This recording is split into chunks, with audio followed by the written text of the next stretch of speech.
Okay everyone, I'm back. This is hopefully going to be a very short video. I want to talk to you guys very briefly about my ideas concerning depictions of leadership in The Girl with All the Gifts. And again, I have like my little notes right here. So there are actually several depictions of leadership that we see throughout this novel. Some of them are female leadership, which is the topic of our course, and some of them are not. I'm just going to go down the list that I have here. The very first person I have on my list is Sergeant Parks.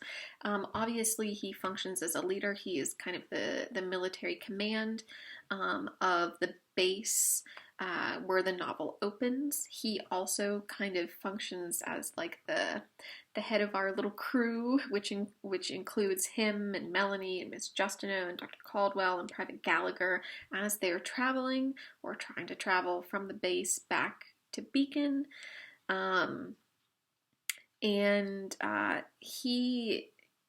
He is a kind of a male militaristic leader.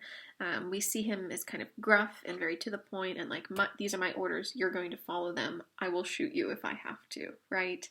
That is the kind of leader that he is. He uses violence when necessary, and he also threatens violence whenever he believes it is necessary to. Our second leader is Dr. Caldwell.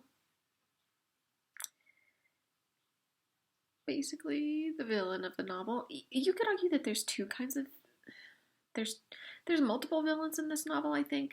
I'm going to say that the two main ones are Dr. Caldwell, and that the other one is like the hungry pathogen. Although, as the book notes, it becomes its own cure in the end with Humanity 3.0 and the second generation of Hungries. Let's focus on Dr. Caldwell, though. She is the lead researcher on the base. She's the reason that it exists in the first place, and she is actually able to give Sergeant and Miss Justineau and everybody else on the base orders, because what they're doing at the base is primarily scientific in nature, right? Her goal is to see if she can cut up children and discover if there is a cure for ophiocordyceps. Of course, she discovers at the end of the novel that that is not the case.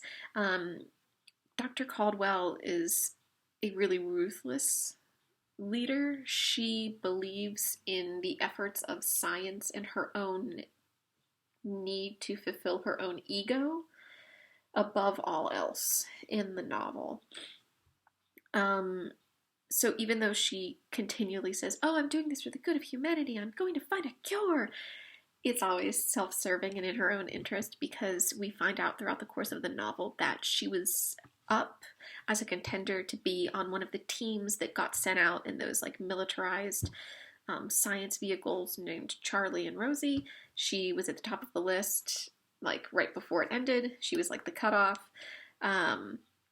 And so she's always kind of like trying to prove her worth, like, you didn't take me, but I'll be the one to find the cure. She is the one who figures everything out kind of in the end and is able to relay that information to Melanie. But it's all self-serving in the end. She is a kind of self-interested leader. We might say that Sergeant Parks is a leader who is concerned for the good of the many, right? He will sacrifice the few to protect the many. Dr. Caldwell is a kind of leader that is fully turned inward and is self-centered. And then you have Miss Justineau, who I'm also is going to argue is a kind of leader.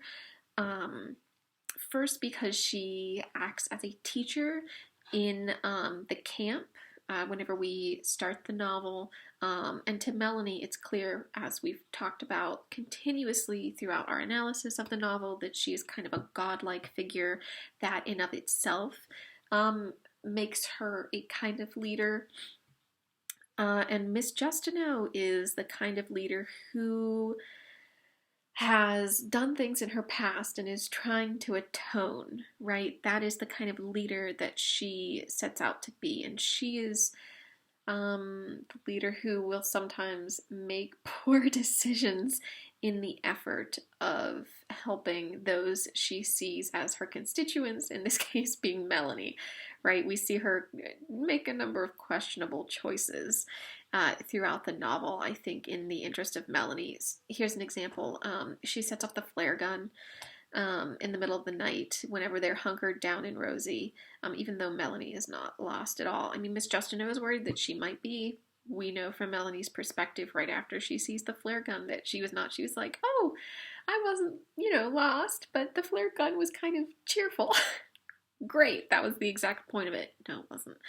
And at the end, she becomes, she kind of circles back around.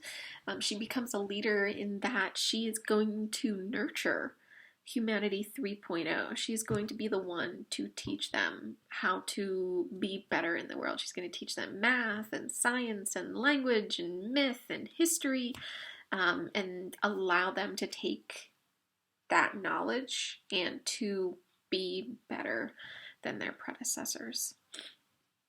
A fourth leader that we see in the novel is a very interesting one, and that is the Hungry Boy. He is nameless. He's the leader of that pack of hungry children that we see throughout London.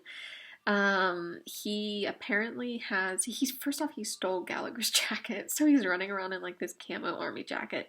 He has his face painted, like, so that it looks like he has like a giant mouth right here and like scary features.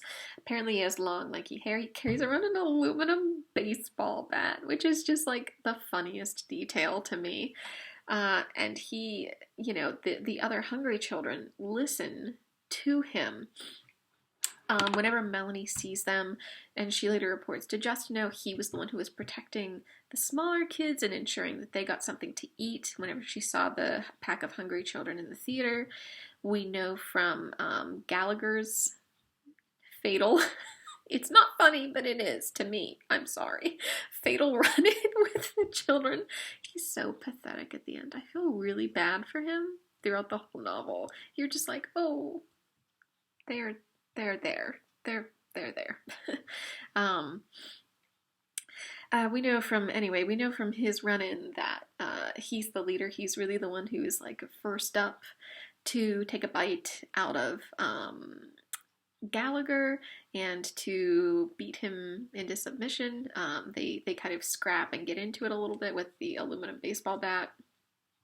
And later, whenever Sergeant Parks and Miss Justineau are being hunted down by the hungry children, which is a kind of like really anxiety-inducing scene because you don't want anything to happen, especially I think to Miss Justineau.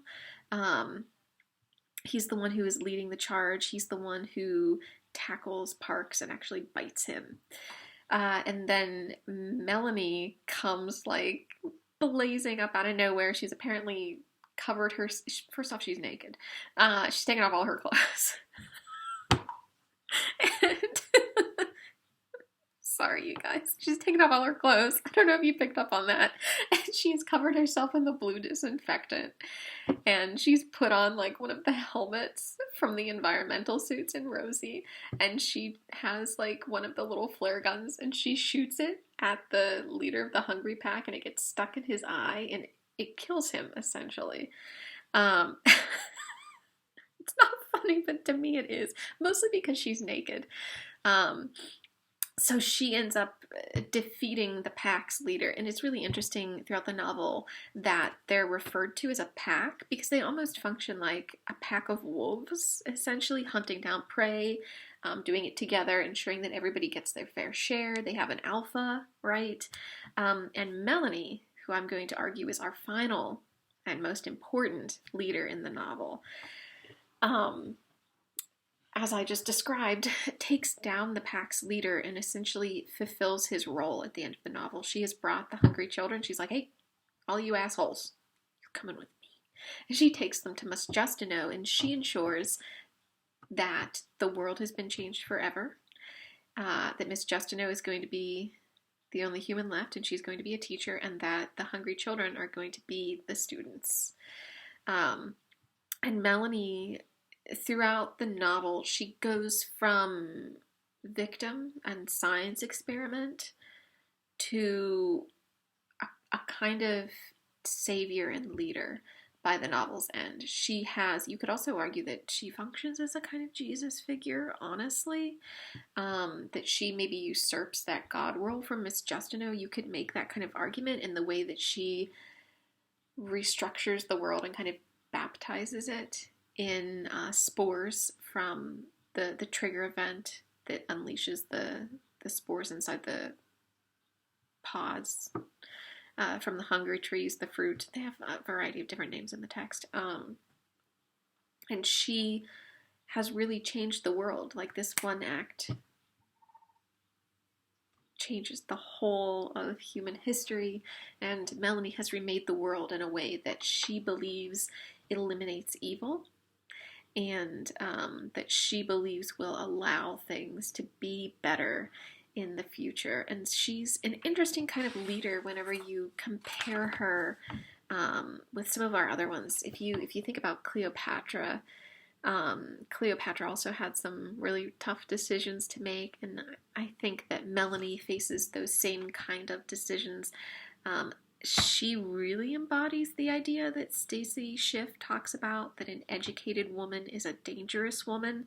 As Melanie continues to be educated and more fully understand the world in which she exists, she's able to make this dangerous, life-altering decision that affects not just her, but everybody in existence. I'm trying to think of some of our other leaders.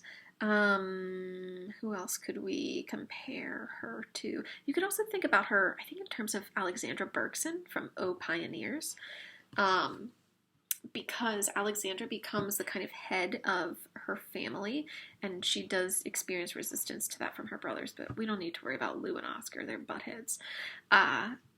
But Melanie kind of becomes the head of a sort of family too, right? The pack, that it was functioning like a kind of family unit. She has kind of become their leader, the kind of matriarchal head of a new species of humanity 3.0. Yeah, and so it's a kind of a different depiction of female leadership. Obviously a really wild depiction of female leadership. She's also a little girl who is not fully human, that is our represented female leader in this text, and that's one of the reasons that I wanted to include it, and also to kind of show that something like sci-fi, this novel is written by a man, by the way. M.R. Carey is a man. It's a pen name. That's not his real name.